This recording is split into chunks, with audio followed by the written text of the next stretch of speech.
ফেরাউন শব্দের অর্থ হচ্ছে এটা একটা রাষ্ট্রীয় পদ, যেমন প্রেসিডেন্ট, প্রাইম মিনিস্টার এমন পদ আছে।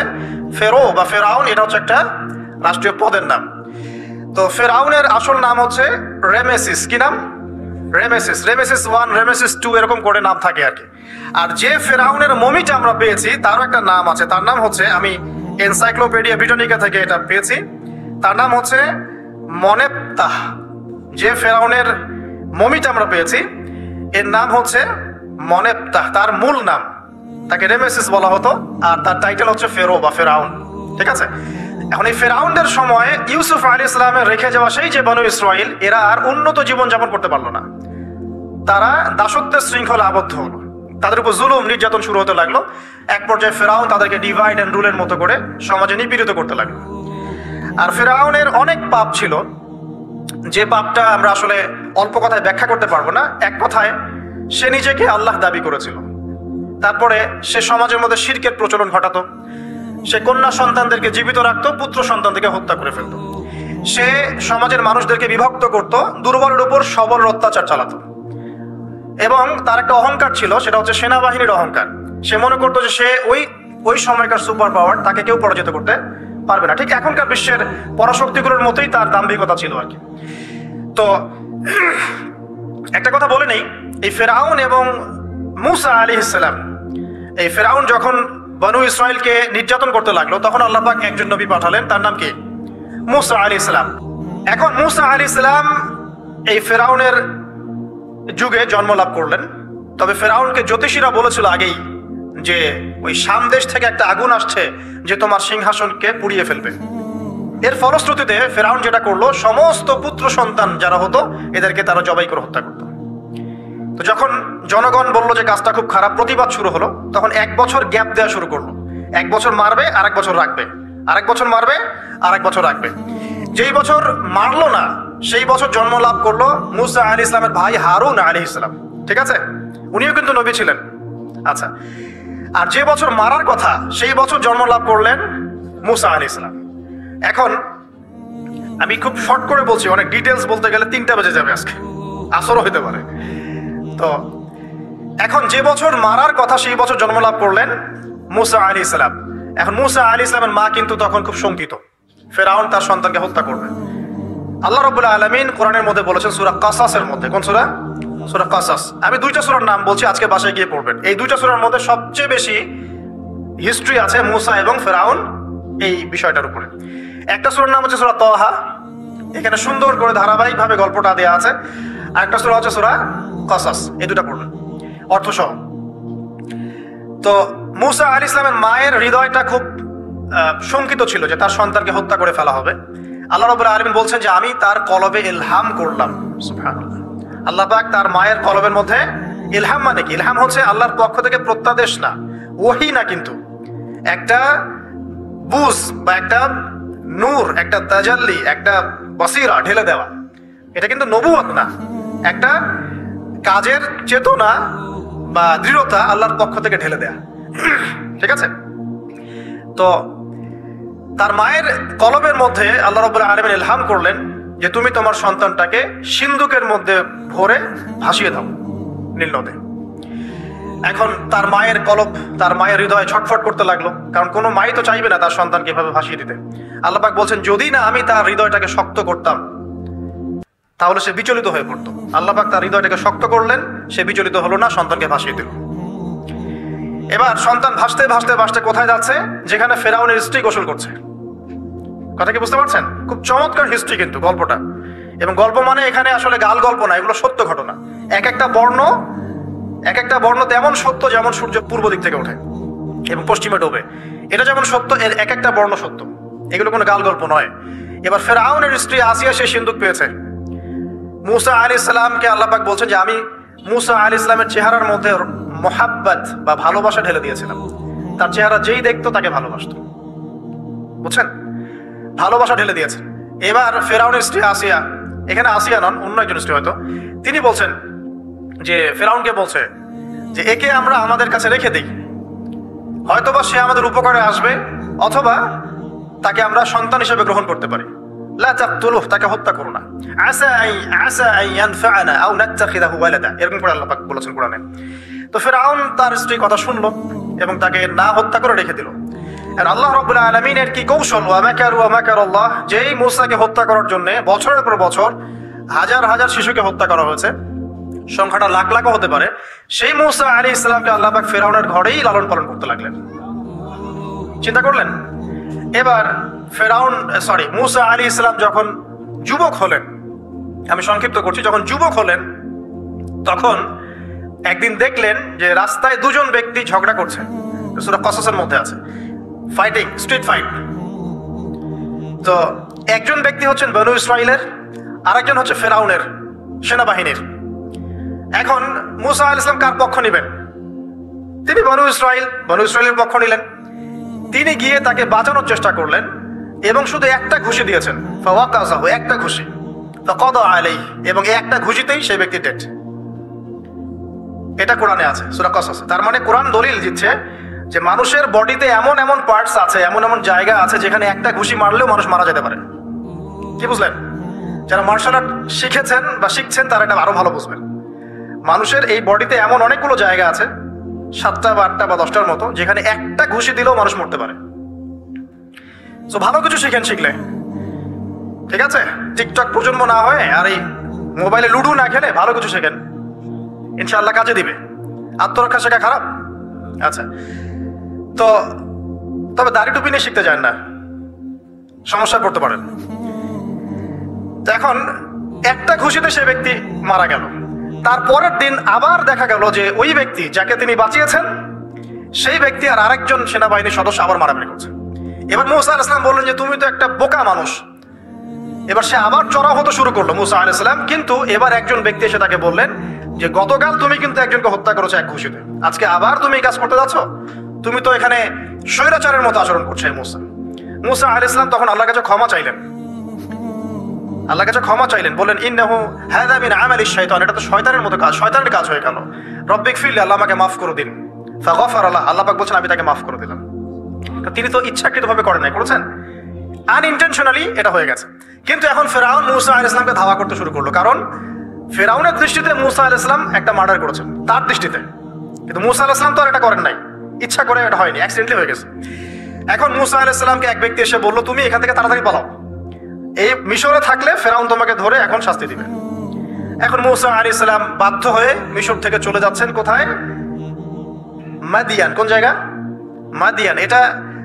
এটাও আরবের মধ্যে একটা জায়গা, যেই জায়গার নবী হচ্ছেন শুআইব আলাইহিস সালাম। কি নাম?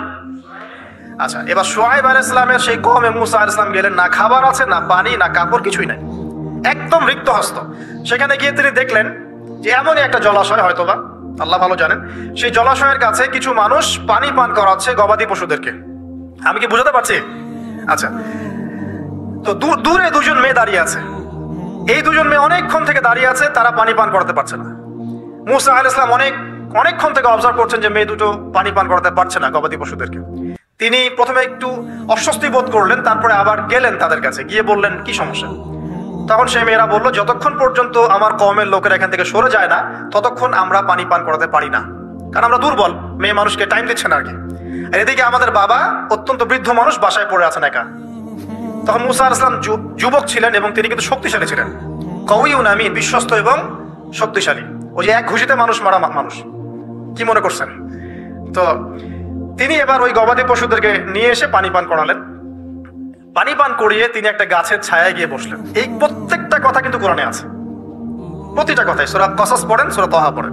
গাছের ছায়ায় বসে তিনি একটা দোয়া করছেন, এবার হাত উঁচু করে দোয়া করছেন, রব্বি, হে আমার প্রতিপালক, ইন্নী লিমা আনজালতা ইলাইয়া মিন খায়রিন ফাকির, হে আল্লাহ, আপনি আমার প্রতি যে রহমত বা যে করুণা বর্ষণ করবেন এর জন্য আমি ফকির হয়ে বসে আছি। দোয়ার ভাষাটা শুনছেন? আল্লাহ, আপনি আমার প্রতি যে করুণা বর্ষণ করবেন আমি এর জন্য ফকির হয়ে বসে আছি। তো প্রত্যেকটা নেক কাজ করার পরে এরকম দোয়া করা সুন্নত, দোয়া কবুল হয়ে যাবে ইনশাআল্লাহ। দোয়া সাথে সাথে কবুল হয়ে গেল। এখন ওই দুইজন মেয়ের মধ্যে একজন মেয়ে হেঁটে হেঁটে আসছে। ওই মেয়ে কিভাবে হেঁটে এসেছে সেটাও কোরআন বলেছে, কিভাবে হেঁটে এসেছে সেটাও কোরআনে বলেছে সূরা কসসের মধ্যে। সূরা কসসে আল্লাহ পাক বলছেন ওই দুইজন মেয়ের মধ্যে একজন হেঁটে হেঁটে আসলো লাজুক পায়ে। কেমন পায়ে? লাজুক পায়ে, যেই চলাফেরা আপনি এখনকার মেয়েদের মধ্যে দেখতে পারবেন না। এখনকার মেয়েদের হাঁটার মধ্যে লজ্জা আছে?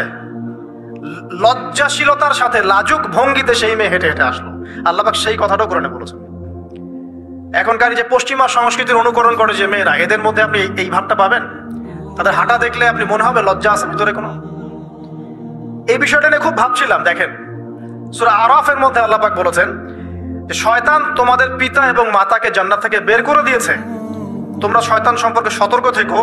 যখন জান্নাত থেকে বের হয়ে যাবেন, তার আগে যখন তারা ওই যে গাছের কাছে গিয়েছেন, সর্বপ্রথম যে ঘটনা ঘটেছে সেটা হলো গায়ের কাপড় খুলে গেছে। আমি কথা বুঝতে পারছেন না? ওই ফলের কাছে যাওয়ার পর সর্বপ্রথম যে ঘটনা ঘটেছে জান্নাতে, নিজেদের গায়ের কাপড় খুলে গিয়েছে।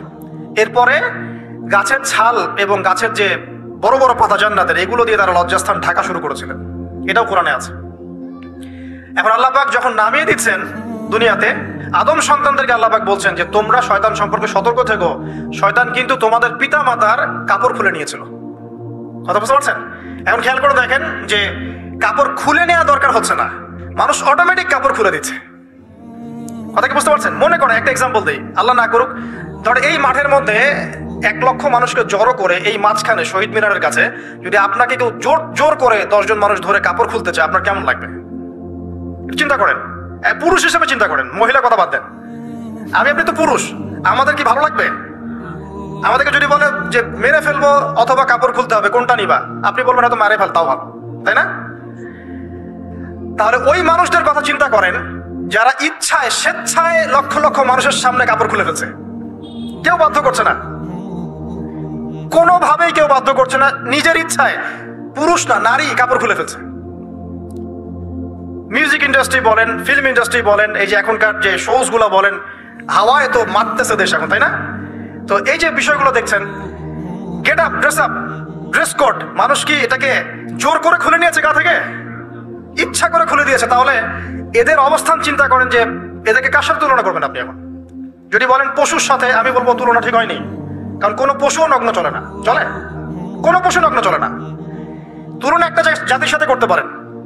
ওই যে ব্রাজিলের আমাজন জঙ্গল আছে, ওখানে দেখবেন কিছু কবিলা আছে যারা সমাজ থেকে টোটালি ডিটাচড, জানে না কাপড় কেমন করে পড়তে হয়, সভ্যতা কি, সংস্কৃতি কি, ন্যায় কোনটা অন্যায় কোনটা। ওদের গেট আপ গুলো দেখবেন, এদের গেট আপ গুলো দেখবেন সেম। তাহলে এদের আদর্শ কোথায়?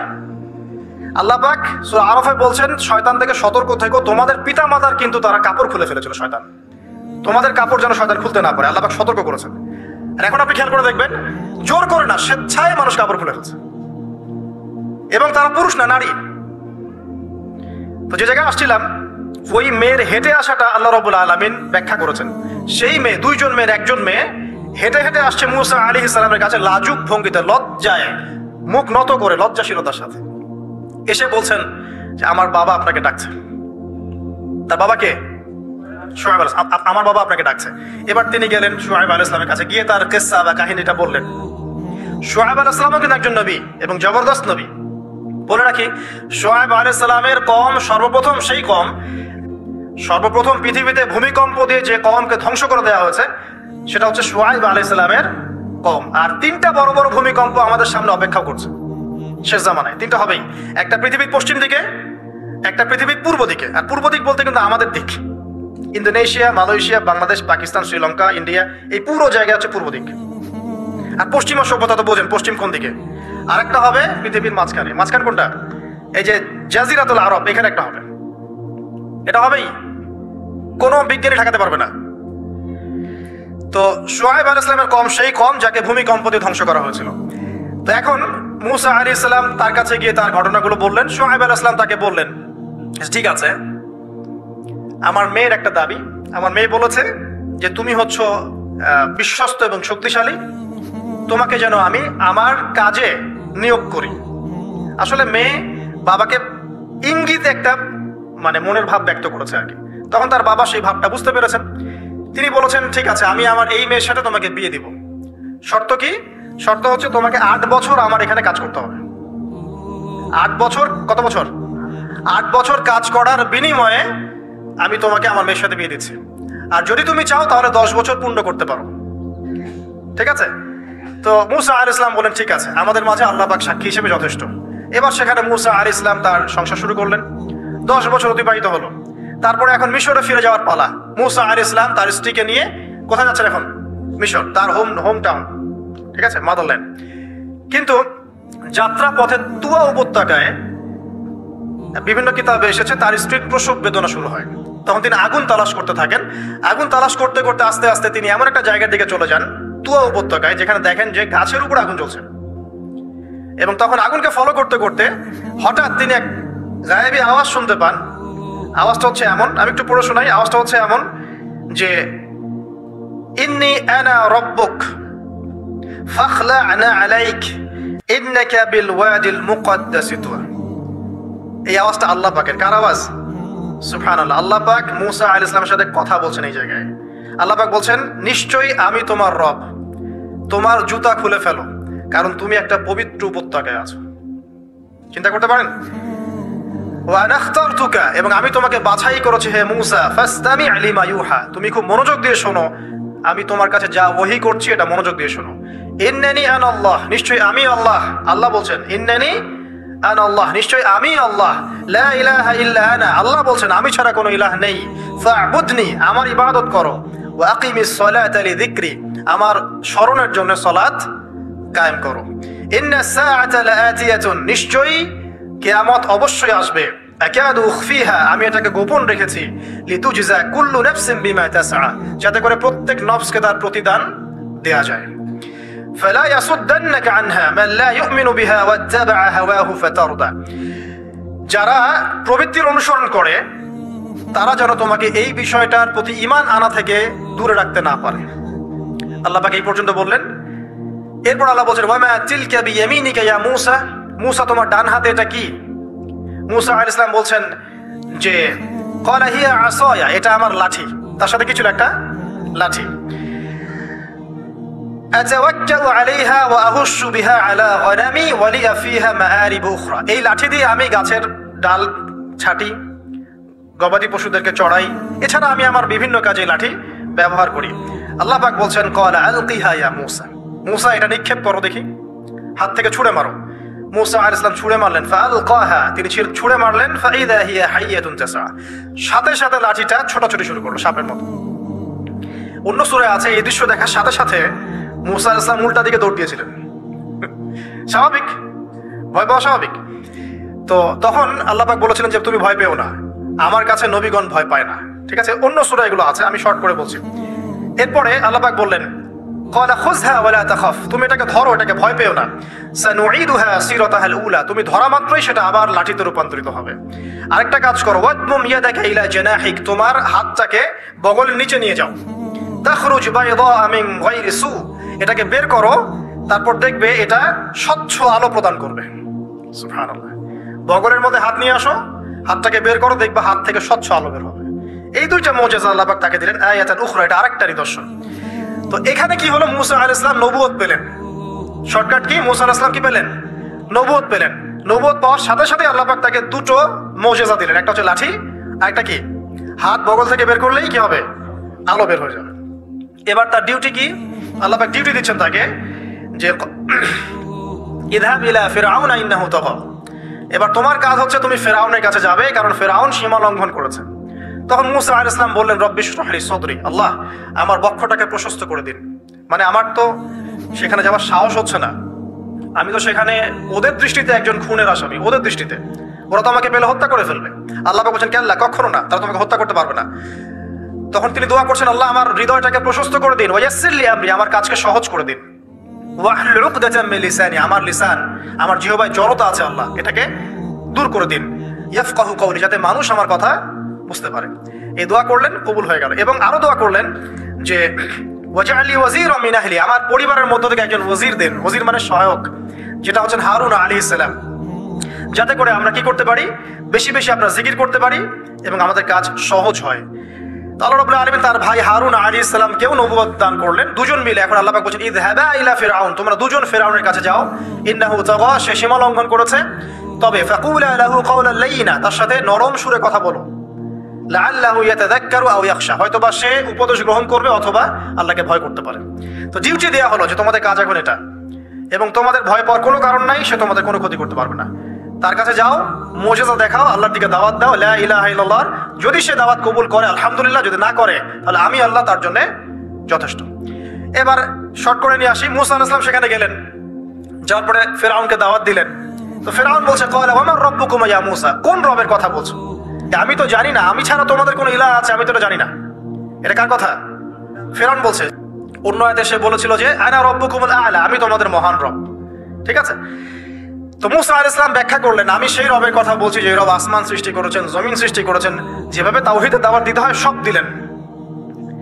এরপরেও ফেরাউন সেটা গ্রহণ করলো না। তখন মুসা আলাইহিস সালাম বললেন, যদি আমি তোমাকে কোনো বড় নিদর্শন দেখাই তারপরেও কি বিশ্বাস করবে না? তখন ফেরাউন বলল যে দেখাও দেখি। তখন তিনি লাঠি ছুঁড়ে মারলেন, সাপ হয়ে গেল। এই দৃশ্য থেকে ফেরাউনের পরিবারের সবাই ভয় পেয়েছিল, কিন্তু পলিটিক্যাল স্বার্থে ফেরাউন বলেছিল যে সে একজন বড় জাদুকর, জনগণকে তো বোঝাতে হবে কিছু, নিজে ভয় পেলেও জনগণকে তো কিছু বোঝাতে হবে। সে জনগণকে বলছে আসলে সে একজন বড় জাদুকর, সে চাচ্ছে তোমাদের ন্যাশনের মধ্যে ফাটল সৃষ্টি করতে। তো এখন কি করা যাবে? পরামর্শ করা হলো, তার কাছের কিছু মানুষ থাকে না, তার মন্ত্রী পরিষদ যারা শয়তানিতে পিএইচডি করেছিল আর কি, তার ওকে পরামর্শ দিল যে একটা কাজ করা যাক, একটা বড় ময়দানে যাওয়া যাক, সেখানে আমরা বড় বড় জাদুকরদেরকে ডাকবো, এখানে একটা জাদুর ব্যাটল হবে, মোনাজারা হবে জাদুর।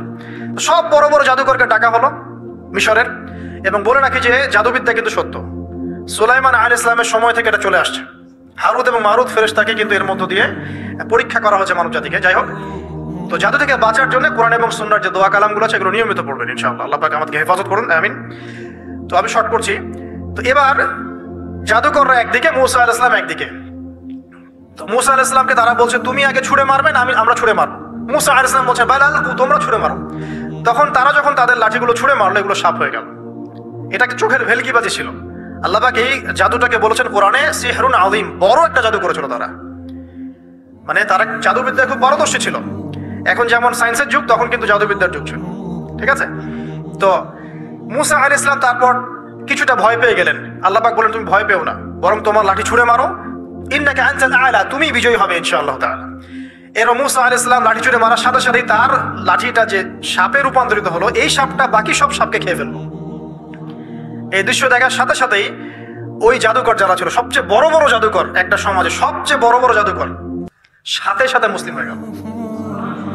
বললো যে ক্বালা আমান্না বিরাব্বি হারুন ওয়া মুসা, আমরা মুসা এবং হারুনের রবের প্রতি ঈমান নিয়ে আসলাম। তখন ফিরআউন বলল যে ও আচ্ছা, তাহলে ইন্নাহু কাবীরুকুম আল্লামাকুমুস সিহর, তাহলে মুসাই হচ্ছে তোমাদের লিডার, যে তোমাদেরকে জাদু শিখিয়েছে। তাহলে পলিটিক্যাল লোকজনের কথাগুলো এরকমই হয়, সত্য কখনো স্বীকার করতে যাবে না। তো যে তাহলে মুসাই মনে হয় তোমাদের চেয়ে বড় জাদুকর, তাহলে তোমাদের শাস্তি দিব এবার আমরা। কি শাস্তি? ওই যে শুলদণ্ড দিয়ে ডান দিকের হাত বাম দিকের পা কেটে ফেললো। চিন্তা করতে পারেন, একদিকের হাত একদিকের পা কেটে শুলদণ্ড দিয়ে ঝুলিয়ে রাখলো। তখন এই জাদুকররা এমন একটা কথা বলেছে যেটা পড়লে ওটা চোখ দিয়ে পানি পড়ে যায়। এই জাদুকররা বলেছিল যে তোমার যা ইচ্ছা তুমি তা করো, ফাকদি মা আনতা ক, তোমার যা মনে চায় তাই করো। কথাটা শুনছেন? ফাকদি মা আনতা ক, তোমার যা মনে চায় তাই করো। কিন্তু আমরা ইন্না আমান্না বিরাব্বি হারুন ওয়া মুসা, আমরা মুসা এবং হারুনের রবের প্রতি ঈমান এনেছি। আশা করা যায় যে আমরা এই ঈমান আনার ফলে সারা জীবন জাদুবিদ্যা চর্চা করে যে পাপ করেছি, আল্লাহ পাক সব পাপ মাফ করে দিবেন ইনশাআল্লাহ। দেখেন, একটা সেজদা না করেও তারা জান্নাতে চলে গেল। দেখলেন, তারা কিন্তু নামাজ পড়তে পারে নাই, সুযোগ হয়নি, রোজা রাখতে পারে নাই, যাকাত দিতে পারে নাই, শুধু খালেস ঈমান যে না আল্লাহকে চিনেছি, আল্লাহ ছাড়া কোনো ইলাহ নাই, আল্লাহ ছাড়া কাউকে পরোয়া করি না, আল্লাহই সবকিছু। তারপরে তাদেরকে ফাঁসি দেওয়া হলো, হাত পা কেটে ফেলা হলো, জান্নাত। এই ঘটনাটা পড়বে তহার মধ্যে আছে।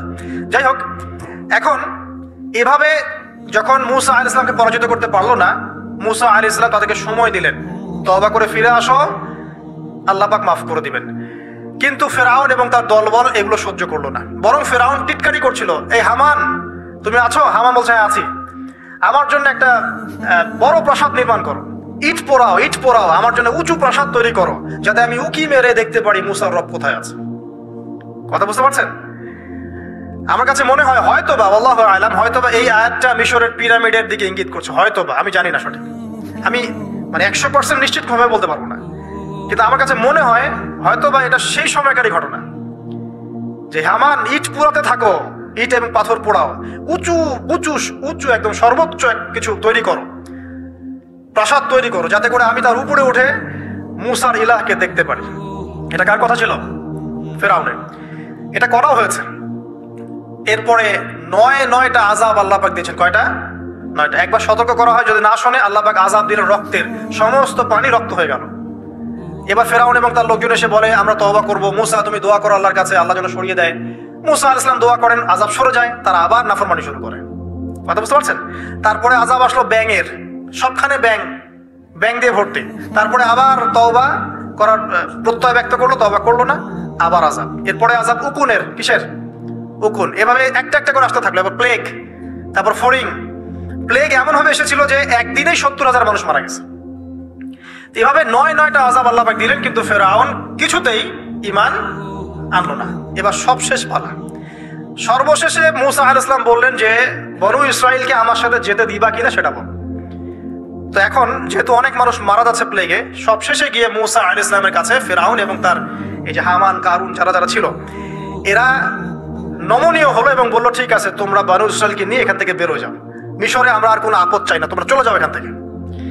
এবার যখন মুসা আলাইহিস সালাম এবং বনু ইসরাইল এখান থেকে বের হয়ে যাচ্ছেন, বলা হচ্ছে তাদের সংখ্যা ছিল প্রায় 30 লক্ষ, কেউ বলেছেন 40 লক্ষ। সংখ্যাটা ফ্যাক্ট না। বনু ইসরাইলের একটা বড় কম ছিল, 10 থেকে 20% মানুষ মিশরের বনু ইসরাইল ছিল। তারা এখন বের হয়ে যাচ্ছেন রাতের অন্ধকার শেষ হয়ে ফজরের সময়। ফেরাউনের মাথায় আবার শয়তানি চাপলো। সে বলল না, এদেরকে যেতে দেওয়া যাবে না, যদি চলে যায় ওখানে গিয়ে যদি বিদ্রোহ করে আমাদের উপর হামলা করে। কি করণীয়? ফুল ফোর্স নিয়ে, তার যত সেনাবাহিনী ছিল সমস্ত সেনাবাহিনী নিয়ে ফেরাউন মুসা আলাইহিস সালাম এবং তার কওমকে ধাওয়া করা শুরু করলো পিছন থেকে। এবার মুসা আলাইহিস সালাম যাচ্ছেন, তার কওমকে সাথে নিয়ে, সামনে পড়ে গেল লোহিত সাগর। কোন সাগর? লোহিত সাগর। আর পিছনে ফেরাউনের বাহিনী।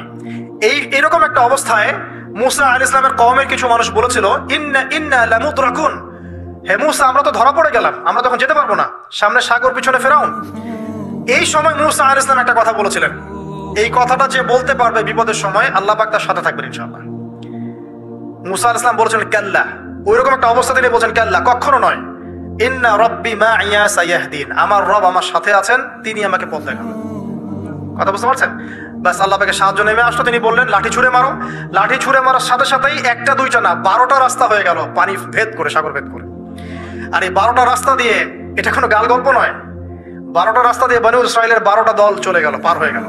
আর ফেরাউন এটা অবাক হয়ে দেখছে। এক পর্যায়ে সেও সিদ্ধান্ত নিল যে আমিও আমার ফোর্স নিয়ে ধাওয়া করব।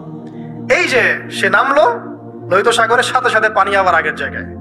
এক মুহূর্তের মধ্যে, মানে একদিনে পুরো ফেরাউন এবং ফেরাউনের যত সেনাবাহিনী আছে একদিনের মধ্যেই শেষ, পৃথিবী থেকে চিরবিদায়। ইয়াং ভাইদেরকে আমি খালি একটা নসিহত করতে চাই, আপনাদের জন্য আসা আলোচনা অনেক শুনছেন জীবনে, নামাজ, রোজা, হজ, যাকাতের আলোচনা বহুত শুনছেন আলহামদুলিল্লাহ। এখনো যদি আপনারা নামাজ, রোজা, হজ, যাকাত, তাসবিহ, তাহলিল, জিকির, আজকার, কোরআন তেলাওয়াত, আখলাক ঠিক করা, মুরব্বীদের পরামর্শ নিয়ে চলা, উলামায়ে কেরামের সাথে থাকা, এইগুলো যদি এখনো ঠিক না হয়ে থাকে, তাহলে ভাই আপনাদেরকে আমি একদিন সময় দিচ্ছি ঠিক করে। আপনি কয়দিন সময় দিলাম? একদিন সময় দিচ্ছি, আপনি ঠিক করে নেন সব। নামাজ ঠিক করে নেন, নিজের গুনাহের জন্য তওবা করেন, হারাম রিজিক থাকলে ছেড়ে দেন, পরিবার না গড়ে থাকলে পরিবার গড়েন, তারপরে রিজিকে হারাম থাকলে ছাড়েন, আপনার সন্তানকে মানুষ করেন, মুহাক্কিক বরেণ্য আলেমদের সোহবতে থাকেন, ওলামায়ে কেরামের সাথে থেকে হাত শক্তিশালী করেন, মাদকের সাথে থাকলে ছাড়েন, গান বাজনার সাথে থাকলে ছেড়ে দেন, যত কবিরা গুনাহ সব ছাড়েন। ছেড়ে নিয়াত করেন যে আগামী যদি আমি 10 বছর বাঁচি 10 বছর, 20 বছর বাঁচলে 20 বছর, 100 বছর বাঁচলে 100 বছর আল্লাহর জন্য ঢেলে দিব ইনশাআল্লাহ। এটা আলোচনা আমি নতুন করে করতে যাচ্ছি না, অনেক আলোচনা এগুলো হয়েছে। আলোচনা শুরু হচ্ছে কোথা থেকে? এখন আমাদের কাজ আছে একটা। আমাদের কাজ, 1 নম্বর কাজ হচ্ছে এখন পরিবর্তিত বাংলাদেশে কোনো ভারতীয় দালালকে আর জায়গা না দেওয়া, একদম সাফ কথা। বরং প্রত্যেকটা ডিপার্টমেন্টে যেখানেই তারা লুকিয়ে আছে ঘাপটি মেরে, এই প্রত্যেকটা ভারতীয় দালালকে এখান থেকে বের করতে হবে। আমি একা বললে আমি পারবো না, আপনি একা বললে আপনি পারবেন না। প্রত্যেকটা এই বয়ানের জায়গা, মিনবর, খুতবা, ওয়াজ মাহফিলের প্যান্ডেল, আমাদের রাজনৈতিক দলগুলো, আমাদের ইসলামপন্থী দলগুলো যেগুলো আছে, সবার ইমারত থেকে আওয়াজটা আসতে হবে। কারণ এরা যদি আর একটা বার সুযোগ করতে পারে, না থাকবে আপনার দেহ আর না থাকবে আপনার মাথা। এখনই তো আপনাকে হুমকি দিচ্ছে, যে কোনো সময় একটা করে গুপ্ত হত্যা করবে এরা। তার আগে চট্টগ্রামে সাইফুল ইসলাম ভাইকে, এক ভাইকে, এটার বিচার এখন হয় নাই। যারা মারছে ওদের ওদের পক্ষ নিয়ে আমরা আবার সংখ্যালঘুর স্লোগান তুললাম।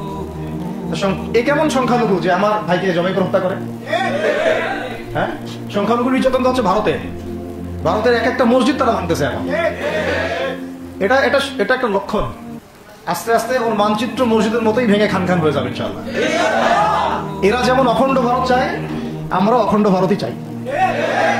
আমরা চাই অখণ্ড ভারত হবে কালিমা লা ইলাহা ইল্লাল্লাহ মুহাম্মাদুর রাসূলুল্লাহ। আপনারা তো মনে করেন যে ভারত আমাদেরকে ঘিরে রাখছে, তাই না? আসলে ভারতকে আমরা ঘিরে রাখছি। এই দিক থেকে আমরা, এই দিক থেকে চায়না, এখান থেকে নেপাল, এখান থেকে ভুটান, এখান থেকে মায়ানমার, এখান থেকে পাকিস্তান, আর তার চেয়ে বাপ আছে না? ওদের সাথে কেউ পারছে এই পর্যন্ত? ভাইরা নিজেদেরকে গড়ে নিচ্ছে, এখন বোঝাচ্ছে। এখন কথা হচ্ছে, আমরা একটা কাপুরুষতার পরিচয় দিচ্ছি। নেপাল ওকে টাইম দেয় না, ভুটান টাইম দেয় না, মায়ানমার টাইম দেয় না, চায়না তো দেয়ই না, আর আমরা তাকে একেবারে প্রভুর আসনে বসে রাখছি।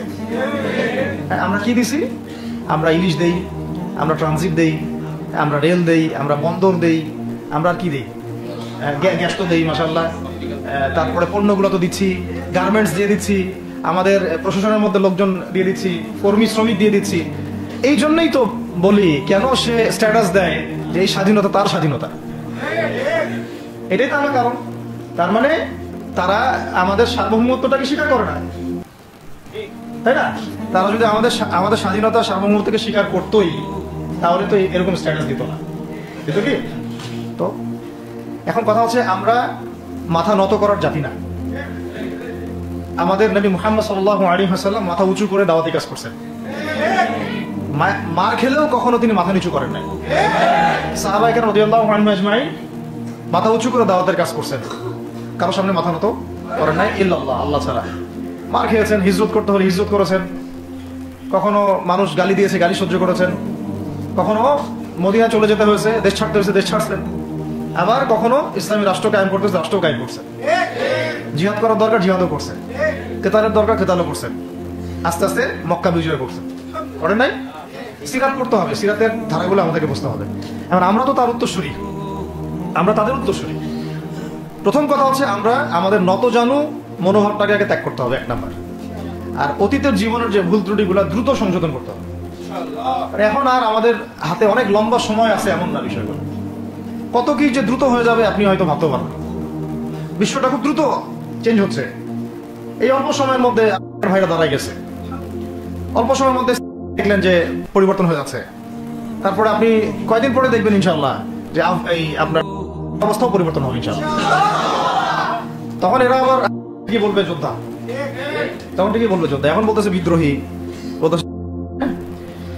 তো একটা বিষয় আগে বলে নেই, এটা বোঝা দরকার আছে যে দেখেন, যে অবস্থা চলতেছে সেখানে কিন্তু আমাদের তাবলিগের মেহনতটা মূল না, সেখানে আমাদের মেহনতটা মূল, তাই না? বিষয়টা ওখানে তো সবাই, ওখানে বোম পড়তেছে, ওখানে কি সবাই তাবলিগের মেহনত করবে?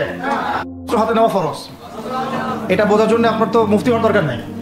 হ্যাঁ, আবার তখন কি শুধু তাবলিগটা ফরজ ছিল, না ওদের হামলা প্রতিরোধ করা ফরজ ছিল? ফরজ ছিল। একই অবস্থা হয়েছে, কিন্তু বাংলাদেশে এখন সেই অবস্থাটা নাই।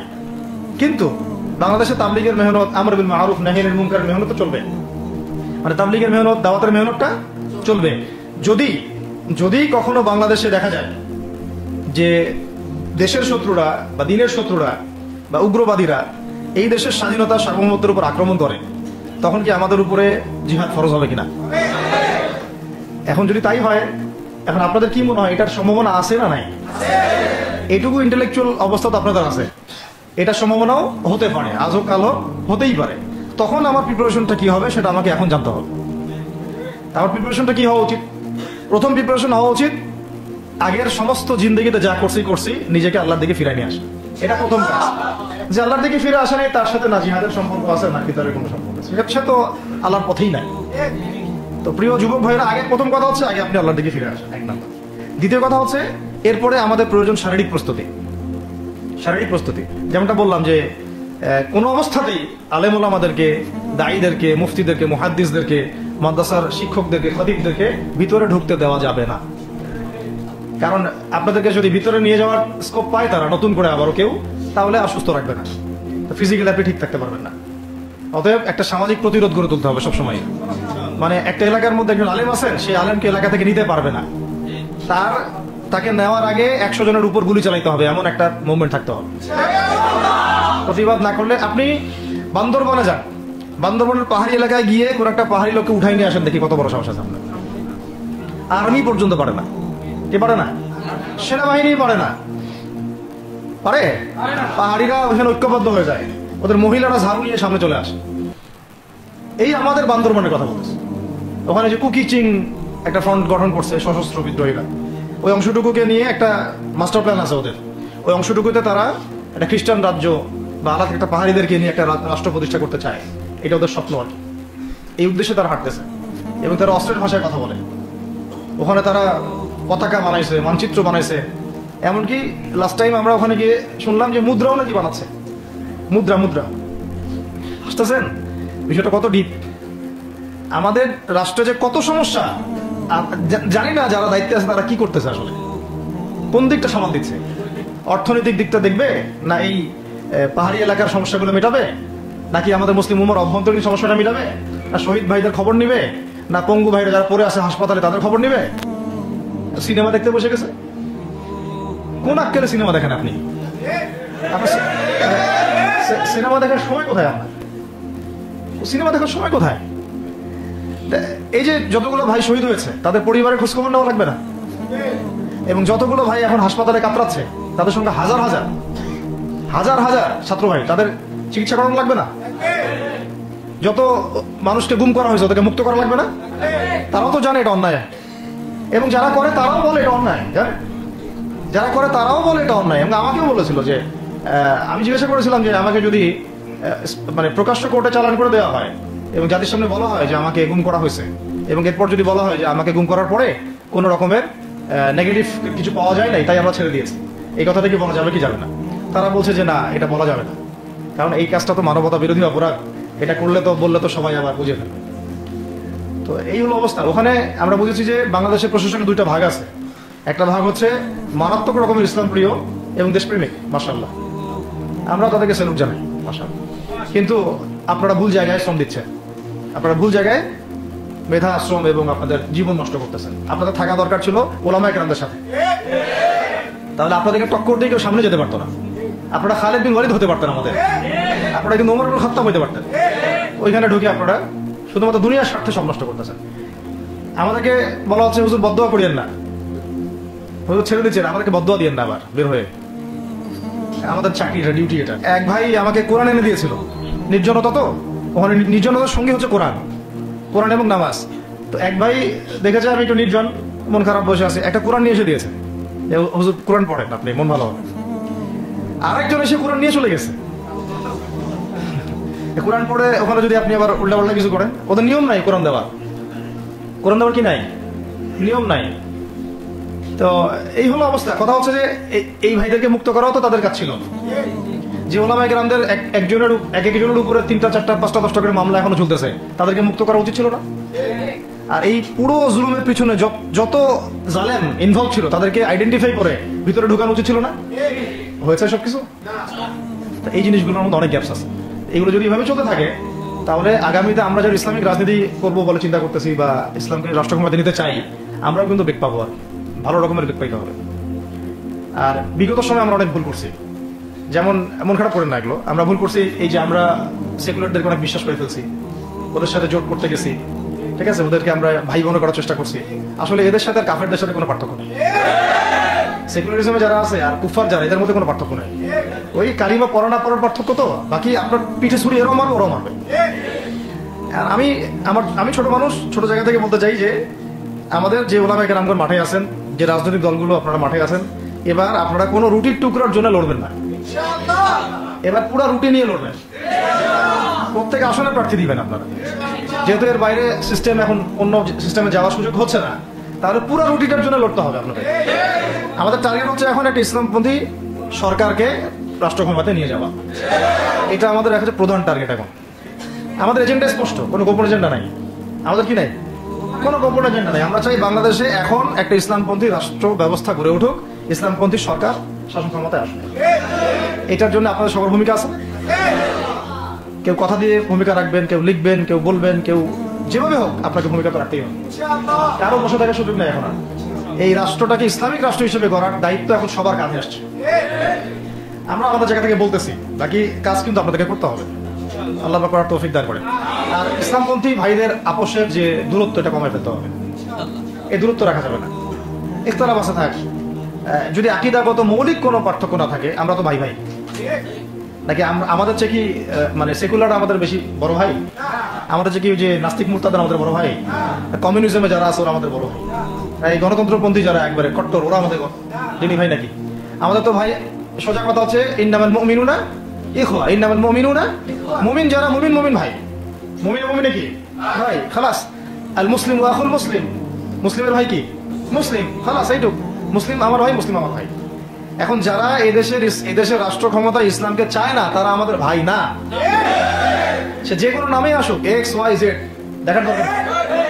এক্স নামে আসুক, ওয়াই নামে আসুক, জেড নামে আসুক, যারা রাষ্ট্র ব্যবস্থা ইসলামকে চায় না, তারা আমার ভাই। খালাস, সোজা কথা। এবং রাষ্ট্র ব্যবস্থা ইসলাম চায় যে ভাইরা আমাদের, ওই ভাইদেরকে একসাথে থাকতে হবে। আল্লাহর কসম করে বলতেছি, ইনশাআল্লাহ যদি এই ভাইরা আমরা একসাথে থাকতে পারি, এর সাথে আমরা দায়ীরা, তালেবে ইলমরা এবং আপনারা তো যুব সমাজ আছেন, আমাদেরকে টক্কর দিয়ে বাংলাদেশের রাষ্ট্র ক্ষমতায় কেউ যাইতে পারবে না ইনশাআল্লাহ। সবাইকে ভূমিকা রাখতে হবে। অন্য আলোচনা চেয়ে আলোচনাটাই বেশি দরকার। অন্য আলোচনা অনেক শুনছেন জীবনে। এখন বাংলাদেশের দরকার একটা ইসলামপন্থী রাষ্ট্র ব্যবস্থা। এর বাইরে কোনো আলাপ নাই। এটা প্রতিষ্ঠা করার জন্য কি করতে হবে সেটা ফিকির করা। তো কি করতে হবে বলেন? প্রথম কথা হচ্ছে আমাদেরকে আগে বৈশ্বিক জালেমদেরকে চিহ্নিত করতে হবে। পুরো বিশ্বে কারা জালেম, এটা কি চিন্তা করা বাকি আছে? পুরো বিশ্বের সবচেয়ে বড় জালেম যে সবচেয়ে বড় জালেম, এটা চিন্তা করার বাকি আছে? এই কথা বলতে যে ভয় পায়, তার তো নবীর ওয়ারিস হওয়ার দাবি করা উচিত না। এটা খোলামেলা, এটা সবাই জানে। সারা বিশ্বের জুলুমের কারখানা হচ্ছে। মানুষ প্রাণ নিতে গেলে পর্যন্ত সেখানে মানুষ হত্যা করছে। আমরা এটা দেখার মতো আর সাহসী নাই। অনলাইনে এগুলো আমাদের দেখতে গেলে যে বাচ্চাদের অবস্থাগুলো আমরা চোখের সামনে আসে, আমি স্কিপ করে চলে যাই। হয়তো কতটুকু দোয়া করতে পারি আল্লাহ ভালো জানে। দোয়া করে কি করবো? আমার দোয়ার তো তার দরকার নাই। আমার দোয়ার তার কি দরকার আছে? আমাদের মতো পাপী মানুষের দোয়া দিয়ে তার কি হবে?